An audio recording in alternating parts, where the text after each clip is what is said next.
The Netherlands abolished permanent residence. Sweden is offering $33,000 to leave. France passed the most restrictive immigration law in 40 years. The UK cut net migration by 700,000 in 2 years. Every government did what the voters asked, and not one of them was rewarded for it.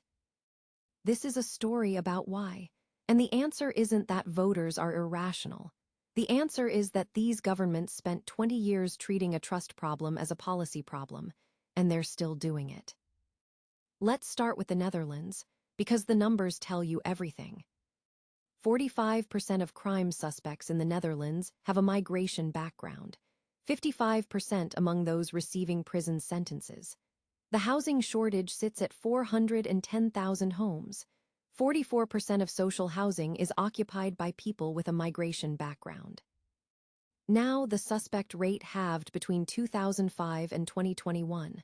For all groups, the trend is genuinely improving.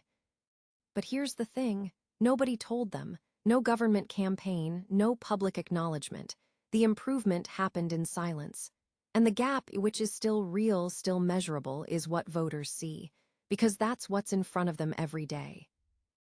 In November 2023, Geert Wilders won the most seats in a Dutch election for the first time, 37 out of 150. 7 months later, his coalition collapsed because his own partners wouldn't accept the asylum plan. A snap election followed.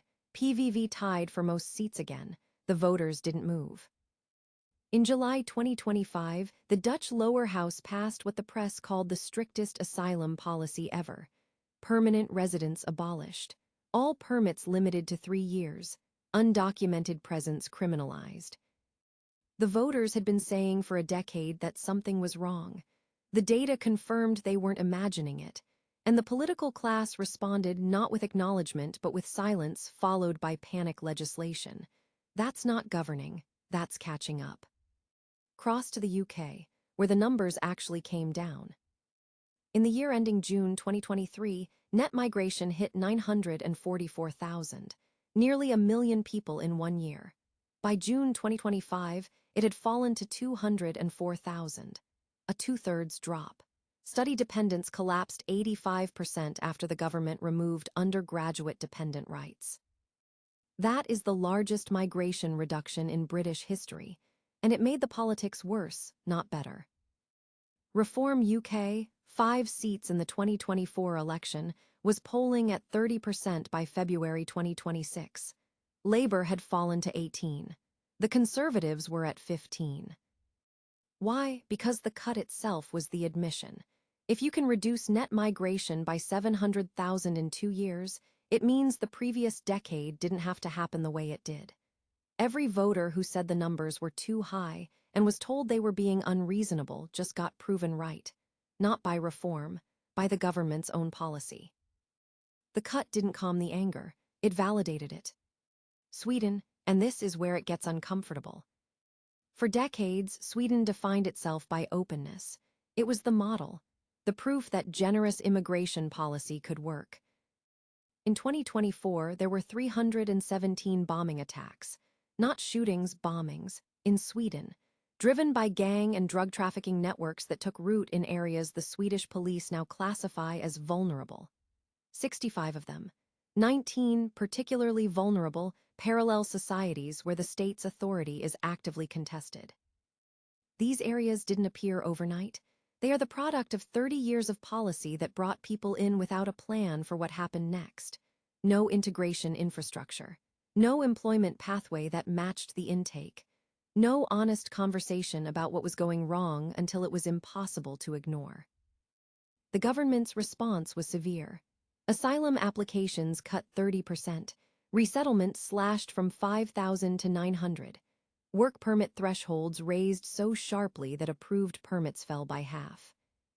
And in 2026, Sweden will offer 350,000 krona, about $33,000 per person, to leave. The country that was the model is now paying people to go, not because openness was wrong in principle, but because openness without planning, without accountability, without honesty about the costs, that wasn't compassion. It was negligence.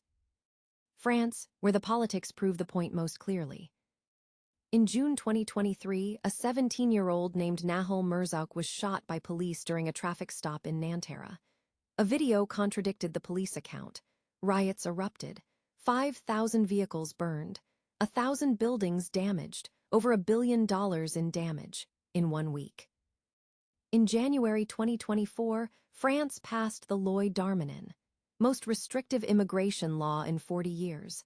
Deportation protections eliminated for certain categories. Language requirements tied to residence permits. A year later, Le Pen's nationalrally won the first round of the legislative election with 33%, the highest the far right has ever achieved in France. Strategic coordination in the second round prevented a majority, but 33% stayed.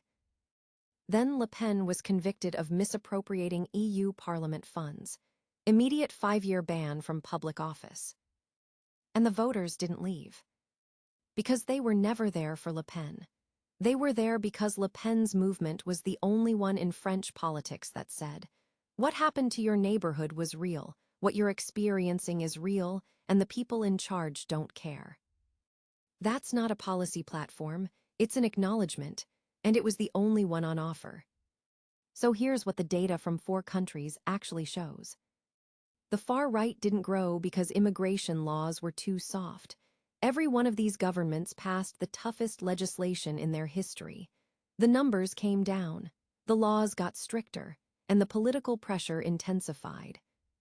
It grew because for 20 years, voters watched their concerns get dismissed. They were told the numbers were manageable when they weren't. They were told integration was working when 65 areas in Sweden became parallel societies. They were told their discomfort was prejudice when the crime statistics said otherwise. And then, when the evidence became undeniable, governments skipped the part where they said we got this wrong and went straight to passing laws. As if policy could substitute for accountability. It can't. Not every concern about immigration is racism. The data from these 4 countries makes that clear. The trends are real. The costs are real. The voters who raised them earliest were right more often than they were wrong. But passing stricter laws won't fix this, because the demand was never for a law. It was for someone in power to say, "We moved too fast, we didn't plan well enough, and the people who paid the price deserved better than being called bigots for noticing." That acknowledgement still hasn't come, from any of them. Until it does, the pressure doesn't stop. That's not a prediction. That's what 4 countries already proved. That's what we wanted to show you. If this changed how you see your next receipt, your next bill, your next upgrade, we did our job. Like and subscribe, we have more to show you.